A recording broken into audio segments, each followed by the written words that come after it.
tomando en cuenta de que el fundador del partido Arena fue un asesino no solo de la vida de Monseñor Romero, sino de cientos de salvadoreños que han quedado en el olvido.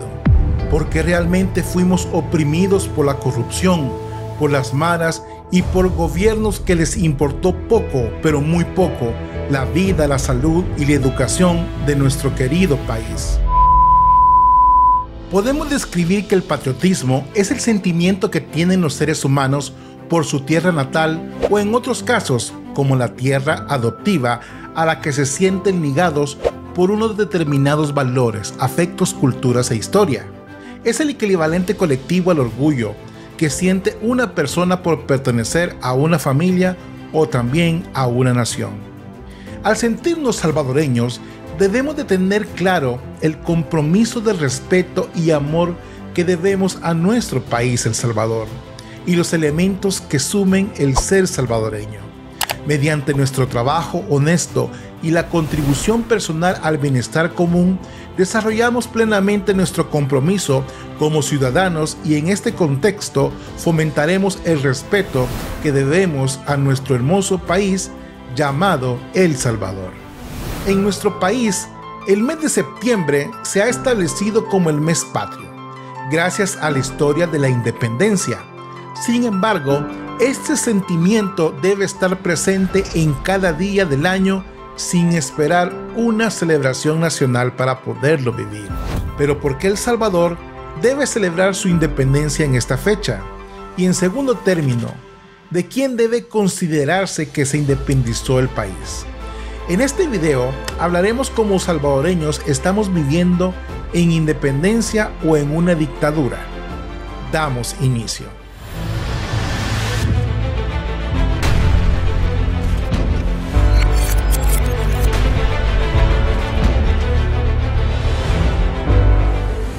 Política y fe, vista de otra manera. En los últimos 40 años de nuestro país, donde hemos vivido una serie de eventos que nos han llevado a los que hoy en día podemos considerar nuestra verdadera independencia. Si nos remontamos un poco de historia, empezaré desde donde yo considero en mi experiencia de vida como salvadoreño, y es la fecha del 24 de marzo de 1980, exacto, 24 horas después de haber suplicado a los militares salvadoreños que cesaran la represión y mientras celebraba una misa en la capilla del Hospital de la Divina Providencia, Monseñor Romero fue asesinado ante numerosos testigos por los escuadrones de la muerte. Pero ¿quiénes eran los escuadrones de la muerte? Fueron grupos paramilitares de extrema derecha conformados por militares, policías sin uniforme y civiles que ejecutaron acciones en contra de opositores políticos o sospechosos de ser opositores al gobierno y al sistema político vigente en El Salvador durante la Guerra Civil Salvadoreña, en los cuales figuraba el ex mayor Roberto D'Aubuisson, fundador del partido político Arena. Fue acusado de liderar las actividades de estos grupos desde su puesto como director de ANSESAL, Agencia Nacional de Seguridad Salvadoreña.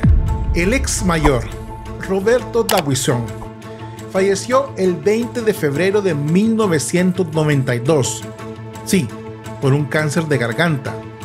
Curioso que el quien cayó la voz del defensor del pueblo, de un verdadero santo, haya muerto de un cáncer en la garganta. Tomando en cuenta de que el fundador del partido Arena fue un asesino no solo de la vida de Monseñor Romero, sino de cientos de salvadoreños que han quedado en el olvido. A pesar de todo, el candidato de Alianza Republicana Nacionalista Arena, Alfredo Cristiani Burcar, de 41 años de edad, ganó las elecciones presidenciales celebradas a nivel nacional el 19 de marzo de 1989, venciendo al candidato del Partido Demócrata, Fidel Chávez Mena. Recordemos que ese mismo año estalló un conflicto armado en el mes de noviembre, en donde el comandante en jefe de las Fuerzas Armadas, el señor Alfredo Cristiani, ordenó el asesinato de los sacerdotes jesuitas y sus dos colaboradoras. El fallo de la Corte Española especifica que los jesuitas fueron asesinados por sus esfuerzos para poner fin pacíficamente a la guerra civil salvadoreña. Pero a pesar de todo, y de la maquinaria mediática que era controlada por el gobierno, afirman que el presidente Cristiani será recordado por ser el presidente de la paz. Y espero que entiendan que esta paz como una de las más grandes estafas que ha tenido nuestro país, El Salvador. Murieron alrededor de 75,000 salvadoreños, de los cuales se estiman que el 80% eran civiles, en una guerra que solo sirvió para que sus dirigentes pasaran a ser combatientes, a ser corruptos y oligarcas. Los que cantaban la famosa canción de las casas de cartón, las convirtieron en mansiones, y el olvido de un pueblo que realmente ofrendó su vida por un ideal, el cual solo quedó en los intereses de unos pocos, que se llamó FMLN. En el gobierno de Alfredo Cristiani, en el periodo del 89 al 94, se conoce aproximadamente 47 casos de corrupción, con monto de 3.430 millones de dólares. En corrupción fiscal, el monto puede llegar hasta los 1.765 millones de dólares. Solo recordarles que este monto fue en los finales de los 80s y principios de los 90. ¿Qué pasa con estos 47 casos de corrupción? Como era de esperar, todos quedaron impunes. Si seguimos adelante, en los tiempos de Armando Calderón Sol del 94 al 99, se detectaron 83 casos de corrupción con un monto de 449 millones de dólares y en corrupción fiscal 4.517 millones. Entre los casos más destacados está el de Inazúcar con 144 millones, Fincepro e Incepro con 172 millones y fraude a la economía pública por otros 34 millones de dólares. En el gobierno del famoso expresidente arenero Francisco Flores, en el periodo de 1999 al año 2004, se mantuvieron los casos de corrupción pública en 83, pero por un monto mucho mayor, ya que suman 8.136 millones, y en la corrupción fiscal por 7.515 millones. Los casos más relevantes son los contratos amañados en Injapa Power y Duque Energy, por 4.286 millones de dólares. Los casos de Andan suman 100 millones y los eurobonos otros 78 millones de dólares. En el gobierno de Elías Antonio Saca del 2004 a 2009 se detectaron 43 casos de corrupción pública por 490 millones de dólares y una suma de 10.600 millones en corrupción fiscal. Los casos más relevantes es la malversación de fondos de la cuenta de Casa Presidencial por 219 millones, la contratación de eurobonos por 43 millones, sin olvidar los 73 millones de la famoso Diego de Holguín. También en Arena sale a reducir el ex candidato presidencial de Arena y actual diputado prófugo de la justicia del Parlacen, Norman Quijano, quien en su periodo del 2009 se le han detectado 10 casos de corrupción por un monto de 8.6 millones de dólares. Cuando Arena dejó la presidencia en junio del año 2009, luego del triunfo en las urnas de Mauricio Funes, los expresidentes Armando Calderón Sol, Francisco Flores y Antonio Saca acumularon gastos reservados por más de 504 millones de dólares. La comparación del gasto de la partida de los gastos reservados entre los dos gobiernos del FMLN y los últimos 3 de Arena es posible gracias a que la unidad financiera de Casa Presidencial aún conserva los registros de los saldos totales gastados y ha remitido esta información a la Dirección General de Contabilidad Gubernamental del Ministerio de Hacienda. El dato más certero permite concluir que en los últimos 30 años, 6 presidentes tuvieron acceso a más de 1.044 millones de dólares para gastos secretos que no rindieron cuentas en ningún caso al ente controlador que es del Estado. Funes es el presidente con más gastos secretos, con 351 millones. La fiscalía lo acusa de usar al menos 10 millones de los 351 para comprar propiedades y vehículos, llevar a cabo más de centenar de viajes no oficiales, quiere decir sus viajes de vacaciones personales financiada por nosotros los salvadoreños.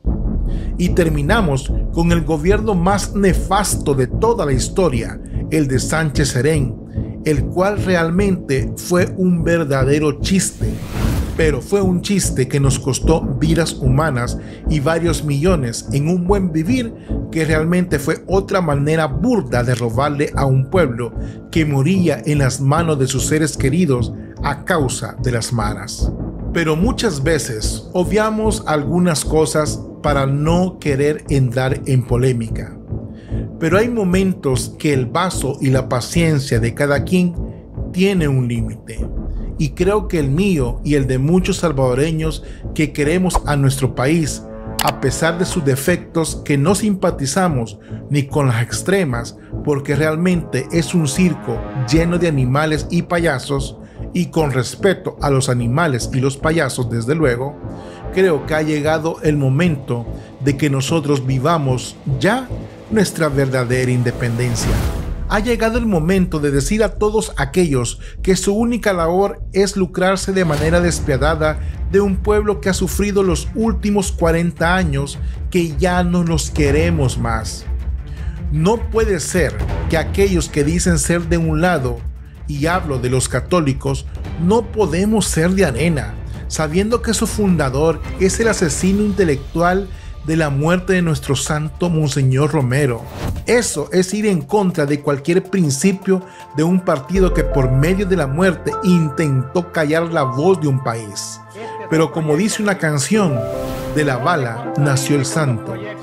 No ha podido detener una voz que sigue latente, e incluso de aquellos que solo lo conocimos por su historia, escuchamos sus homilías y las cuales nos hacen vivir en la esperanza de un mejor país. Por eso no podemos ser de la derecha actual, porque es un partido del cual, a costa de la muerte y de la corrupción de aquellos que levantaron su voz, intentó gobernar a un pueblo que ya estaba cansado de conflictos armados y de la cultura de la muerte. Un pueblo hundido en la desesperación votó en su momento por ellos. El resultado ya lo sabemos: robos descarados, enriquecimientos empresariales, venta del patrimonio del país, y podría mencionar muchísimas más. Pero puedo pasar hablando todo lo que sea, porque como ciudadano lo he vivido, y eso para mí ya es parte de un pasado demasiado triste. Por otra parte, no podemos ser del FMLN, porque dentro de sus ideales solo quedó el recuerdo de aquellos que murieron por un país mejor. ¿Cómo criticaban y peleaban por la oligarquía? Ahora les pregunto, ¿quiénes fueron los oligarcas en su gobierno? ¿Quiénes son los que hablaban de libertad y, por cierto, salen hablando hasta de libertad de pensamiento? Esto es lo que más colma la paciencia y derrama el vaso. Hablan de justicia social, y en los hospitales los salvadoreños murieron en grandes cantidades por falta de medicamentos. Hablaron de educación cuando no protegieron nunca ni a los maestros ni a los alumnos, a pesar de que el último presidente decía que era maestro. Vaya cómo son las cosas de la vida. Hablaron de seguridad cuando cobraron millones de dólares en impuestos nuevos y la policía tenía salarios paupérrimos, arriesgando su vida por un ejército mejor organizado llamado maras. Hablaban de un buen vivir, que realmente era un verdadero chiste el buen vivir. En mi generación, nosotros crecimos en la guerra, vivimos en una falsa cultura de la paz. Cuando Nayib Bukele fue alcalde, se declaró independiente, después de una famosa manzana, y a partir de ahí realmente empezó la verdadera independencia, en donde realmente se busca la manera de cómo dejar un mejor país para nuestros hijos y para las futuras generaciones. Es ahí cuando, como salvadoreño, vivimos una nueva independencia, porque realmente fuimos oprimidos por la corrupción, por las maras y por gobiernos que les importó poco, pero muy poco, la vida, la salud y la educación de nuestro querido país. Hoy en día vivimos un proceso de transición. No pidamos que en 3 años se arregle lo que pasó en 40 años. Hoy en día, decir que eres salvadoreño fuera de las fronteras es sinónimo de desarrollo de un país hermoso y muchas otras cosas más, porque yo lo vivo. Ya no somos sinónimos de violencia ni de maras. ¿Con cuál país te quieres quedar? ¿Con el que vivías oprimido o el que vives en libertad y con un verdadero cambio? Tú lo decides. ¿Qué país quieres para ti en este momento y para tus hijos también? Y para todos aquellos que dicen que El Salvador es una dictadura, los invito a que lo visiten y se darán cuenta de la verdad, que los medios plumas pagadas cuentan. Visiten El Salvador y se darán cuenta que es la dictadura más extraña del mundo, donde los periodistas no son asesinados y pueden hablar lo que quieran, donde tú puedes manifestarte sin la opresión de la policía, donde los terroristas van a la cárcel y los trabajadores se ganan el pan día a día.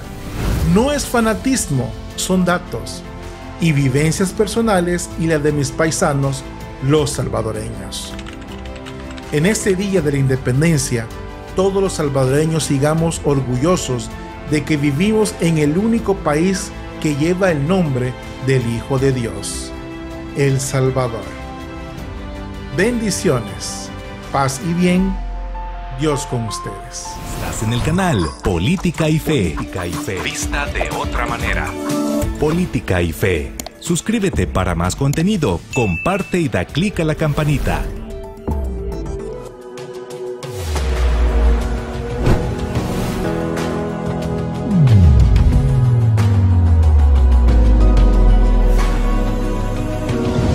Política y Fe.